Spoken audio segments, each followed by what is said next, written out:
Hi everyone, welcome to my channel. I'm coloring today in Mystery Colors, and the illustrator is Joe Bartos.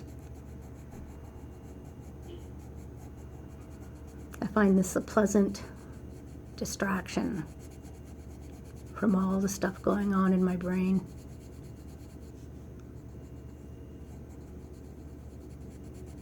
My brain is my worst enemy.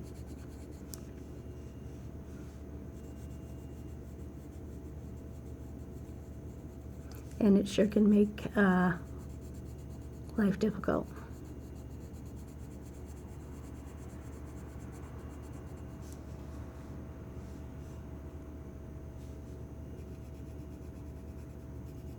I like this pink.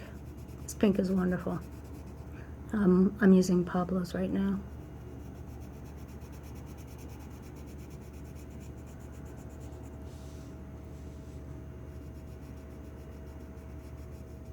This is one of my favorite shades of pink, so that's why I'm deciding to do this pink. This pink. This is rose pink.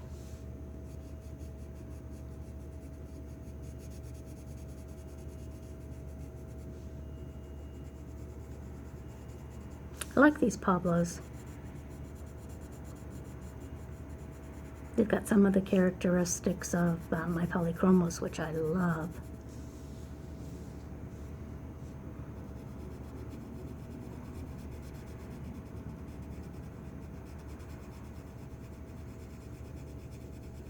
Sometimes my polychromos don't work well on some paper. So, don't know whether it's less tooth, more tooth, don't know. I just go to the front of my book or the back of my book where there's something I can color, and I try out all the pencils I have, different colors, and find which pencil I like the best.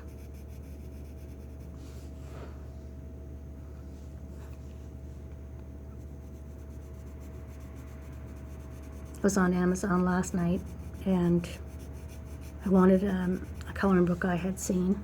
Again, right now I can't even remember which one I saw that I liked. Ended up ordering 9 coloring books. So you guys are gonna get a little haul video soon. I get 9 different books. Several of them are coloring, Creative Haven.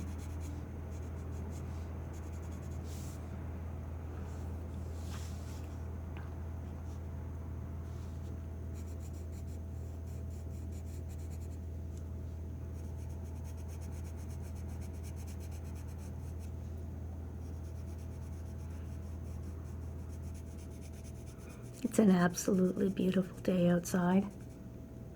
I was out before 8 o'clock this morning taking Wilson for a walk. It's nice and sunny here. Most of my, well, actually all of my apartment, the one side of my apartment faces the east, and my balcony faces the east. So I can sit out there and have a coffee in the morning and enjoy my view. And right now the trees that are on the property here and across the road are all budding. So pretty soon that's all I'll see is the 3 or 4 trees in front of my apartment building, which is just wonderful. Just, yeah, I just love it. Coming from the country, I'm used to seeing trees and in rural landscapes, so it's nice to look out my window and see nothing but trees, and if I choose to avert my gaze, then I can see other buildings and stuff like that. But yeah, this is the apartment for me. I won't be moving out of this apartment for, I don't think, a long time.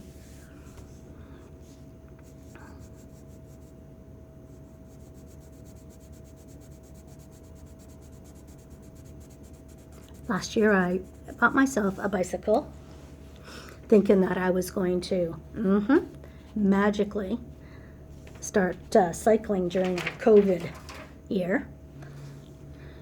But that never happened, and who knows, for various reasons. Might not have been well enough to consider it. Whatever. It doesn't make any difference why. But this year, I've managed to get out on it a couple times, just in the parking lot and around. I haven't been on a bike for about 4 or 5 years. And before that, it was like 40 years or more. I'm talking about a bicycle too, not a motorbike, just a bicycle.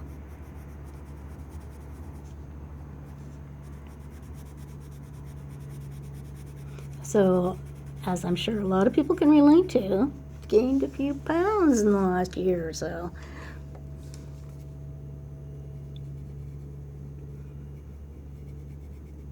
And I seem to gravitate a lot towards, comfort food. Which, everybody in the world is going through this. It's not just me, it's not just you, everybody. We're all going through this COVID thing. And there's, different ways of dealing with it. Everybody has a different way. There's enough different ways as there are people, I believe. Everybody does their own thing and copes in different ways.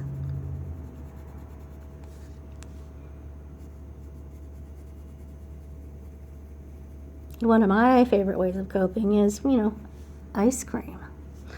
Of all the things I could pick, it's ice cream. And to tell you the truth, before I became menopausal, I very, very seldom had ice cream. In fact, I don't even remember buying ice cream before I was menopausal. But when you're menopausal and you're hot all the time, it just helps to have ice cream because it's cold. And it's a fast way of cooling myself off from the inside out. But now that hot flashes aren't as much as they were, I still really like that ice cream. And yeah, it's adding up. And then all this, year and a bit of no great physical activity, gyms and such have been closed. And living in an apartment, I don't have my own power rack anymore. Some people might call it a squat rack. I call it a power rack. Immaterial, I guess, what it's called. But I can't use that. Even if I did have one, I wouldn't be able to use it in the apartment. It's way too noisy and heavy, and that's the purpose of it.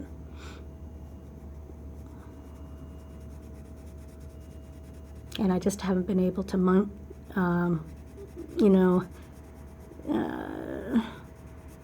get the gumption to do body weight exercises, which, are some of the best exercises you can do when there's nothing else.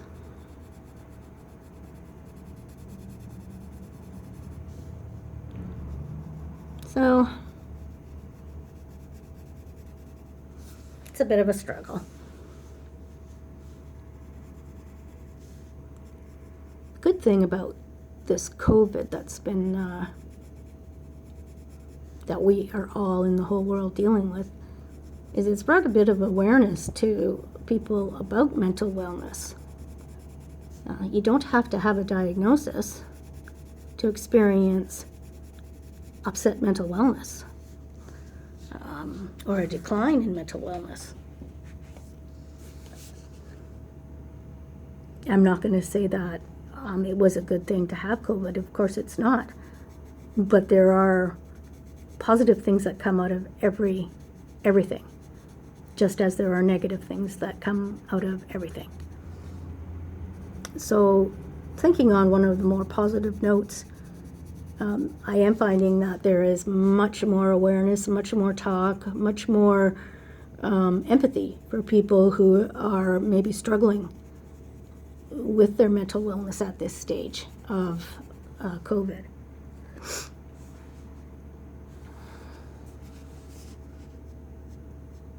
For myself, I'm not an introvert, I'm an extrovert. However, I crave, and the way I recharge my batteries is being by myself. And it's not that I don't want to be with people. I do. I love being with people. Like I said, I'm an extrovert. I can talk to anybody. Which, I demonstrate with Wilson because we talk to everybody we meet. But I've always, had that aspect of my life where, I'm with friends, I'm with my family, we're having a great time, and I just all of a sudden need to be out of that atmosphere and somewhere else by myself. And, it's taken quite a bit of my lifetime to figure that out, that's just the way I recharge. That's the way I cope.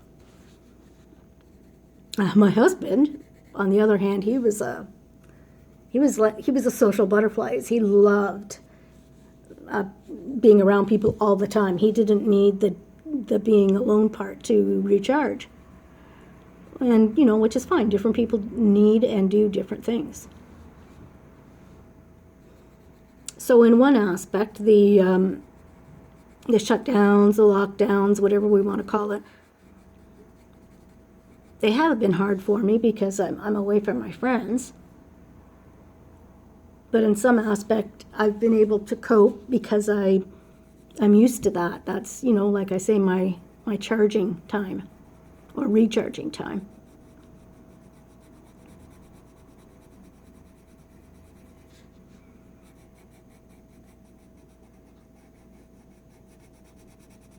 Oh, I love this pink.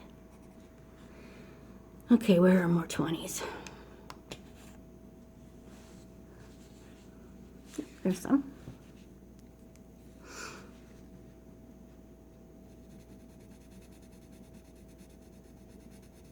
I belong to a mental wellness center. I think I've mentioned it a couple times. And we meet daily through the week. We're on a Zoom call. And that's one of my lifelines, is that communication with other people who are like me,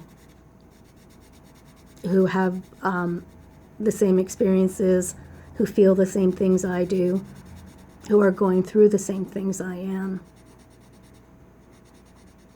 and who are totally empathetic and can understand when I talk about feelings of anxiety or depression or something like that, or just having a down day and realizing that I need to maybe take a little bit of self-care, do something that really lifts me or fills my bucket type of thing.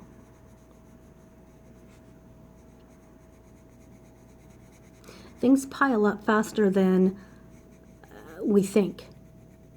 That saying, the straw that broke the camel's back, well, it alludes to the fact that there's 5 billion straws before that. And it's the same with me. And I say that in general, I'm talking about myself, not other people. But for myself, I can cope with a lot of stuff, and then all of a sudden, wham, something hits me, and okay, now I'm not coping with anything. Now I'm curled up on the couch or in bed with a blanket over top of me, not wanting to move. So as I've progressed through the last year or longer, I've come to recognize signs that things are going a little bit the wrong way. A big one for me is that I ruminate. The next time that happens, I'm going to say this.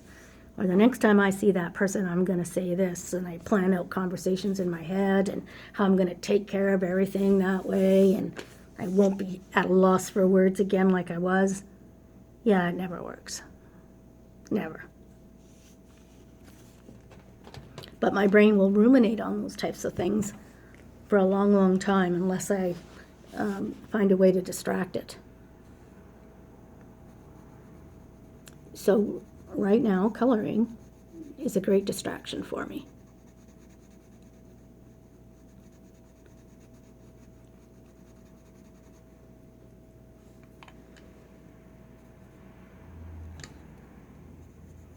Sorry about that. I had my great big finger in the way, didn't I?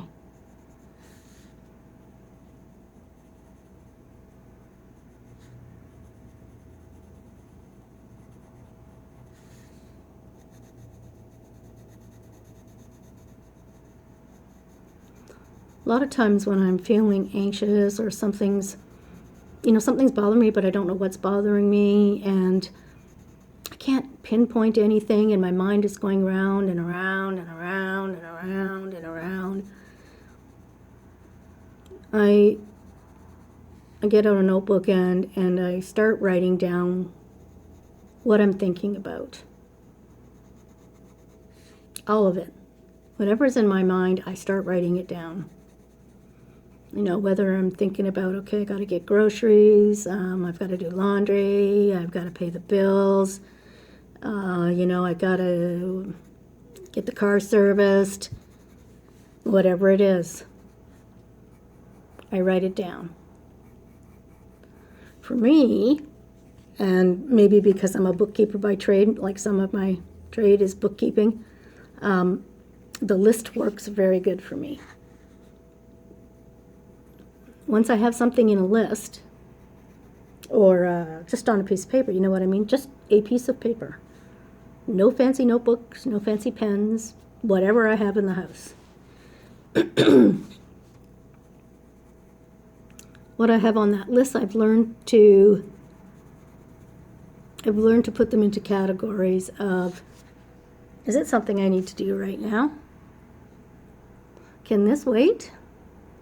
Or is this something that I can toss out the window because I don't need to do it? It's just circling in my brain for whatever reason.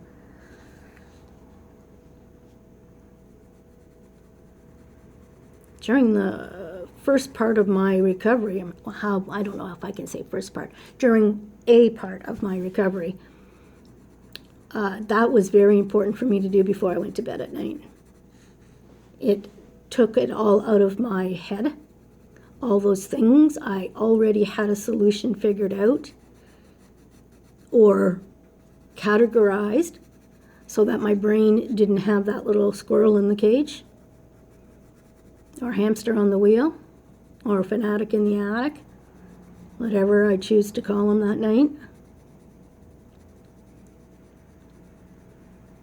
More restful sleep. It gave me that time for my brain to actually stop and heal.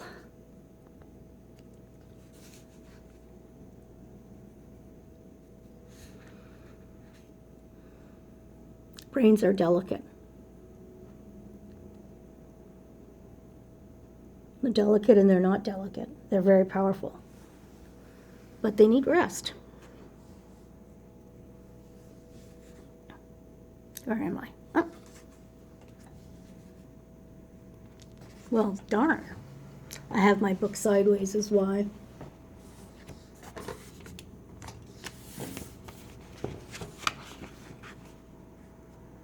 Now, where is that number 20 that I saw? It's right here.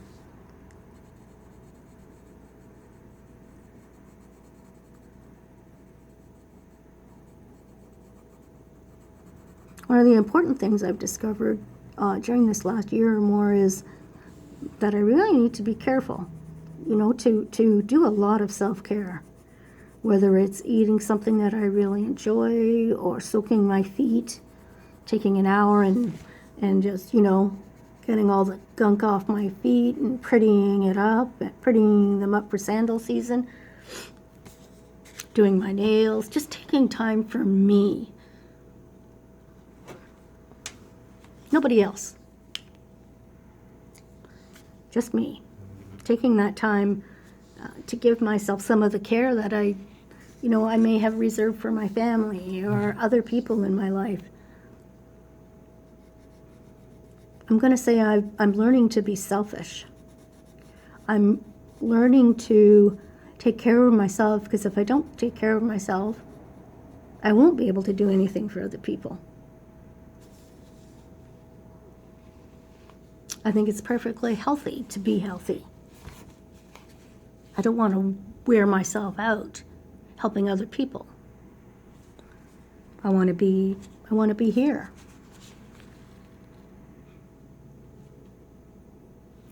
Looks like I've got all the number 20s, everybody.